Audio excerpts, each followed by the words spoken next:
After hearing lectures, I'm feeling connected with Krishna. But sometimes without association, I feel not connected with Krishna. That's the whole point. You have to continue in association. If you give up the association, you cannot sustain. We are not in the Vedic times where we can practice everything all alone. You see the wonderful example of Mrigari. Mrigari, how many of you heard of the story of Mrigari?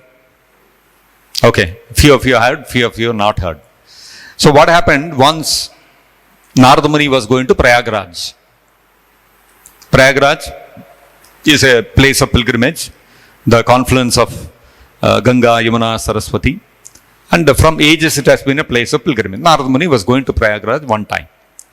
And he was going along, on the way he was going through some forest. When he was going through the forest and singing the glories of Krishna and he was going, suddenly he found one small bird. And that bird has been struck with an arrow and it was not dead yet. And it was flapping its wings and struggling and writhing in pain. Narada Muni was very much affected seeing this. He walked a few steps further. A rabbit or some animal like that. That was also struck with an arrow, not dead but writhing in pain. Like this, Narada Muni was going a few steps. Every few steps he was finding some animal, half dead, not fully dead, writhing in pain. Then he came to a small thicket. Small bushes were there. When he came there, he saw one hunter taking aim at a deer.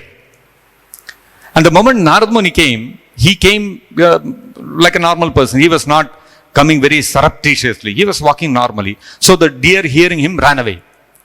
So Mrigari turned around, hey, my prey ran away. And he turned around, he saw Narada Muni standing there. At first he was angry. Oh I was about to hunt this animal, it went out of it escaped.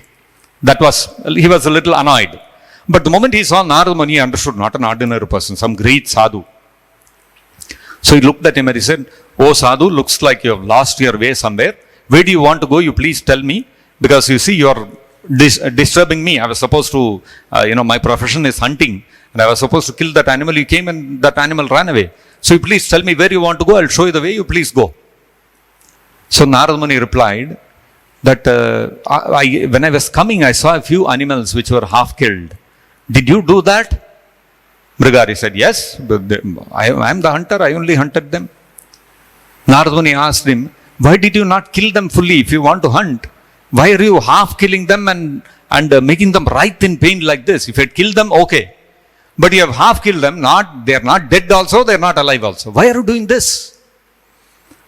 Mrigari replied, my name is Mrigari, I am a hunter by profession. My father taught me to kill like this. And whenever I see an animal half dead and writhing in pain and slowly dying, I feel great happiness, so I follow that. So then Narada Muni looked at him. Narada Muni said, my dear friend, do you know what you are doing is a great sinful activity? This was the question from Narada Muni. Then this Mrigari got shocked. He said, sinful activity? What is this sinful activity? What is this you are telling about? Can you please elaborate more? So then Narada Muni said, yes, I will tell you all about sinful activity, pious activity, everything I will tell you. But are you ready to follow my instructions? Mrigari said, yes, I am ready. Whatever you tell, I am ready to follow. And Narada Muni said, if that is the case, first break your bow. So for Mrigari, the only source of livelihood was the bow. With the bow, he would hunt animals, go and sell them in the market, earn the money and feed his family. So, but he did not think twice. He broke his bow.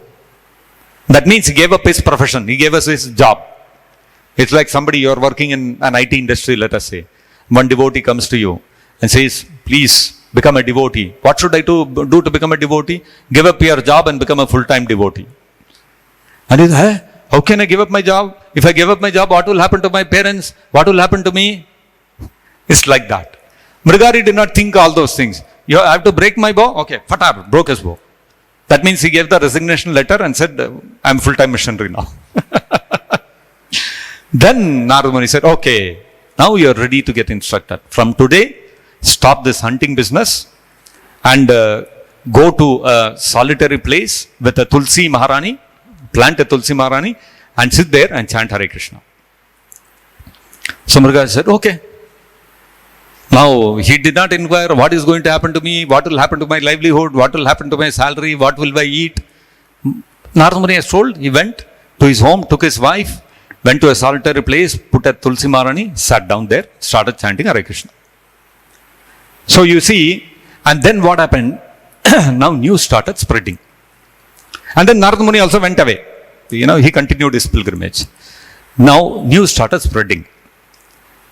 Because villages, all surrounding villages. Did you hear that Mrugari, he has become a sadhu? What? Mrugari? Sadhu? Hey, I don't believe. Not possible. What a crazy fellow is. He half kills animals. You are telling he has become sadhu? Impossible. No, it is true. I've heard one villager, my friend, the other village, he went and saw him. He has become a sadhu. Really? This is something which I have to see for myself. Come, let us go and see.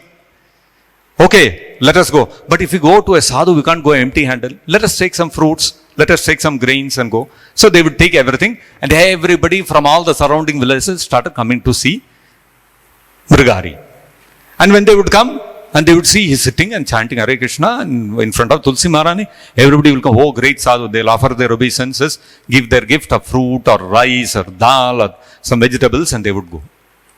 So what Mrugari would do? Anyway, something has come. He would cook it, offer it to Krishna, and whoever is coming is doing Annadan. Now, after a few days, Narada Muni, along with his friend Parvata Muni, was going by that side. And they were again probably going to Prayagraj or whatever. On the way, Parvata Muni and Narada Muni are great friends. So on the way, Narada Muni told Parvata Muni that, anyway, we are here. I have one disciple here. Why don't we go and visit him? Parvata Muni said, okay, let us go. So they went and they approached Mrugari, the place where Mrugari was staying. So Mrugari saw from a distance, oh, my Guru Maharaj is coming. So he ran forward to offer him obeisances. So he approached and then he bowed down and offered his obeisances to both Parvata Muni and Narada Muni. And so Narada Muni, then the moment he got him, Narada Muni, oh, how are you, Mrugari? Everything fine? Yes, Guru Maharaj, please come and all that. Then Parvata Muni said, one moment, I want to ask you one question, Mrugari. So Mrugari said, yes, please ask me. He said, you are coming to meet us, but you are jumping like this, like that, like this and coming. You could have come in a straight line. No. Why you are jumping like that and coming? So Mrugari said, no, what happened was on the way there were some ants. I was trying to avoid them. So from where to where, half killing animals to avoiding even stepping on ants. And Narada Muni had told him, Mrugari's past, that he was like this. Parvata Muni was shocked. He looked at Narada Muni and said, only you can do this. Only you can convert people into such wonderful Vaishnavas.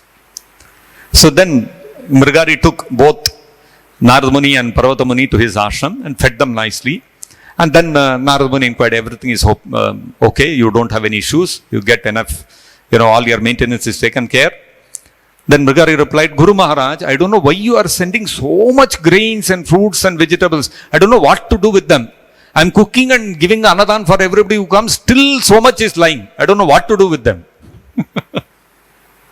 So, this story of Mrugari is a very, very instructive story. First point is, you see, Mrugari's firm faith in the words of the spiritual master. He did not for a moment hesitate when Narada Muni said, break your bow. He said, done. He did not think, what will I do for my maintenance? What will I eat? Where will I get money from? Nothing. Narada Muni told, go and sit and chant Hare Krishna in front of Tulsi Maharani. He did not tell him how to get fruits, vegetables, grains, nothing. He said, okay, Guru Maharaj has told, enough. He went and followed. So therefore, everything was arranged by Krishna. And his character changed completely. So, Mrugari went from being an enemy of animals to a pure Vaishnava. By association of Narada Muni, only for a few minutes, Lavamatra Sadhu Sangha. Just when he set his eyes upon Narada Muni, just by seeing him, he developed an understanding that there is something called Papa and Punya. There is something called pious something called impious acts. That much discrimination came into his intelligence. And he gave up his animosity towards animals. So all this happened by association with a pure devotee for only a few minutes. And he went and rendered devotional service all by himself. That kind of devotional service to perform is very, very difficult, practically impossible in Kali Yuga. Therefore, in Kali Yuga, we have to stay in the association of like-minded devotees and we have to perform devotional service. So this is what we have to understand. So I gave that example of Mrigari, just to understand that, the association of devotees, pure devotees, how powerful it is. And, it can very quickly give us perfection. But at the same time, performing that kind of devotional service in solitude is not possible in Kali Yuga. This we have to understand.